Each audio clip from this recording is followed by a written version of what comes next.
first thing we need to understand is what is electric current. Electric current is the flow of charged particles. Those charged particles, for the most part, and certainly in the current electricity we're going to study, are going to be electrons. However, they could also be ions. You'll remember something like an ionic compound dissolves in water, and you'd have, let's say, Cu2 plus ions and Cl minus ions all in a solution. And if I put a potential difference across them, they could move, and the movement of any charged particles, flow of charged particles, would result in an electric current. So ions can also be the charged particles. However, we are going to now focus on electrons. The reason that the electrons move is because there are opposite charges on either side of the conductor. Electrons are already distributed through the conductor. Remember with metallic bonding that you have your positive kernels, and any conducting wire is just a metal, and around those positive kernels is a sea of delocalized electrons. Those delocalized electrons are already sitting in the wire. And then the minute I put a potential difference, in other words, opposite charges on either side of the wire, these electrons can start to move. And obviously, because they're negatively charged, they'll be repelled away from the negative and towards the positive. So these electrons will flow towards the positive terminal. Electrons are already distributed throughout the conductor. When a potential difference is turned on across the conductor, all these electrons start moving at exactly the same moment. And you can't say this one moved first and that one moved second. In the same way as if you look at a bicycle chain that is connected to some gears and a pedal, the split second that a person begins to pedal, the entire chain moves simultaneously. The same thing is true of an electric circuit. The whole thing starts to move at the same time. The electrons flow towards the positive terminal of the cell. That is called electron flow, and it makes perfect sense. However, a long time ago they didn't really understand what electricity was, and they set up a convention. In other words, just a way that we're going to work that says that current flows from positive to negative. It's very inconvenient, but there it is, and you have to know the difference between conventional current, which flows from positive to negative, and that is not true, but it is a convention. And because it doesn't really make a big difference to everything, they just haven't got rid of the convention. And electron flow, which is the truth. So when you asked in a question what is electron flow, or in which direction do electrons flow, they flow from negative towards positive, whilst conventional current flows from positive to negative, very inconveniently. This is really revision. Conductors allow current to pass through easily. That's your definition. Gold, copper, any metal, certain ceramics, and superconductors are examples. Insulators don't allow electric current to pass through. Wood, plastic, rubber, and water. Resistors make it difficult for current to pass through. You need to know those three definitions, and there are certain ceramics, tungsten, and nichrome that are good examples.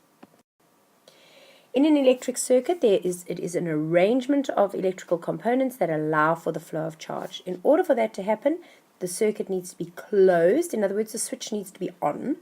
Everything needs to be connected to one another. If there's a break in the connections, then we say that the circuit is open, and then it doesn't work. The current doesn't flow.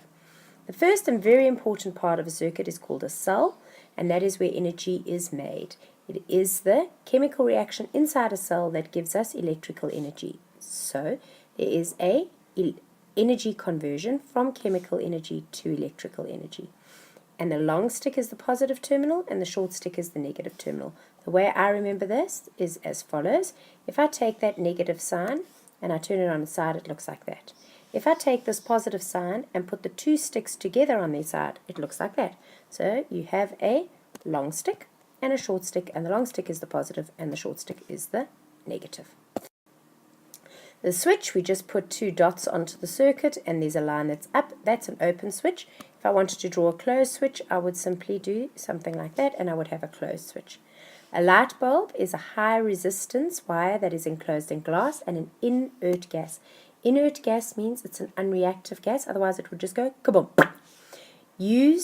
we use it to show whether the current is flowing or not. I mean, if you're trying to see if a plug works in your house, you go and you grab a bedside lamp, pop it into the circuit, and see whether it goes on or not with the light bulb. Conducting wires, we just use a line. Generally, copper is used in homes, but you can use any metal. Resistors are components in the circuit that hinder or slow down the current flow, like a heating element. By slowing down the current flow, it gets hot. Most light bulbs, no, I lie, not most. The incandescent light bulbs, old-fashioned light bulbs, work on a resistor. That's why they use a lot of energy. There are now LED light bulbs and compact fluorescent light bulbs that work on different principles. They need electricity, but far less. So, what does a resistor do? It opposes the flow of charged particles, and the greater the resistance, the smaller the current that will flow through it. We use a little rectangle to symbolize that resistance. This is a rheostat. Another way of representing a rheostat is to put a line like that and then put the arrow like that. It allows you to adjust the current strength, and it can be made weaker or stronger depending on how much current you want to flow through there. So anything that changes, like a dimmer on a light bulb, or a radio which has different volumes, or anything where things get bigger and smaller, will work using a rheostat component. The ammeter is connected in series.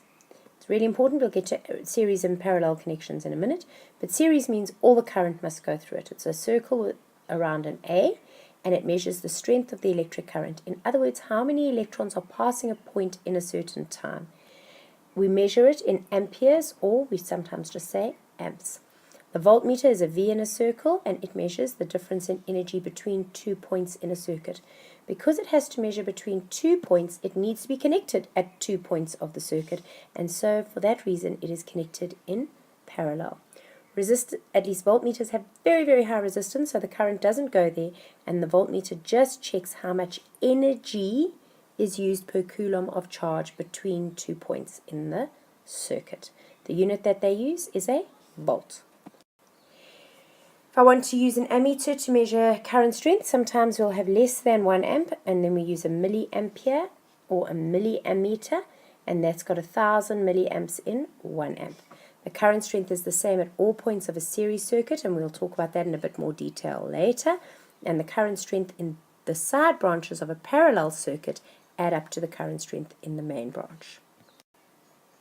Let's explain that with a little bit more detail. So, for example, if I had current coming along here, and there were 2 amps of current, and 1,5 amps went to the top branch, and that would mean 0,5 amps would go to the bottom branch of this parallel setup. Add 1.5 and 0,5, it's 2. On the main branch, coming out again would be 2 amps. So the current strength in the side branches of the parallel add up to the main branch, and it is the same at all points of the main branch. Current strength is related to how fast the charge is removed. Remember that a circuit does not use current up. It's not like Pac-Man. They don't eat the electrons. The electrons simply carry the energy. So electrons are energy carriers in the circuit. They don't get used up. What does get used up is the energy that they are carrying. If I want to read an ammeter, this particular ammeter, the plugs is in on the 50 milliamp and this one on the 5 amp. So I go to the scale that has a maximum of 50 milliamps and I read that scale. It's somewhere between 20 and 30. It's at around 24. So that's 24 milliamps. If I've got the 5 amp scale, I use this scale over here and I look where it is and I see it's before 1 and it's actually between 0,6 and 0,8, so it's 0,7 amps. When you're connecting an ammeter, be aware, because you're going to have to do this, you need to connect the red to the positive of the ammeter, so it needs to be closest to the positive of the cells, and the black must be closest to the negative of the cells. Voltmeter measures the difference in energy between 2 points. We've discussed that. Voltmeters can measure the potential difference across cells, resistors, or bulbs. Voltmeters must be connected in parallel. So let's just take a look at that. And I spoke to you about it being a very high resistance thing so that the current doesn't go through. So here's a little illustration with voltmeters. The fact of the matter is, if I were to use colors along here, I'm going to put a color over there I'm going to put a color here and here. Remember that the voltmeter is simply what is called a passive observer. In other words, it is watching and it is checking the current before and after certain points. So before this resistor, after this resistor, before this resistor, after this resistor, before, after, before, after, before, after. So it always checks at 2 points in the circuit. I kind of think of it a little bit like money, and if I were an electron, I came along here, I would spend 3 rand at that resistor, and then it says I spend 2 rand at this system of resistors, and I come out, how much have I spent altogether? 5 rand. Let's look at the system in a little bit more detail. If you can see between green and orange, and between green and orange will always be the identical amount of energy being spent. So it doesn't matter if I go to the top resistor or the bottom resistor, I will spend 2 volts of energy. It doesn't matter if I go to the whole system, I spend 2 volts of energy. So if I've got each cell has a potential difference of 1,5 volts, I go 1.5 plus 1,5. What is the reading on the voltmeter? 3 volts. If another identical cell is added in series, what's going to happen? 1,5, 1,5, 1,5. This becomes 4,5 volts. What will happen to the ammeter? If I give more energy to the electrons, they will go faster, so the ammeter will increase.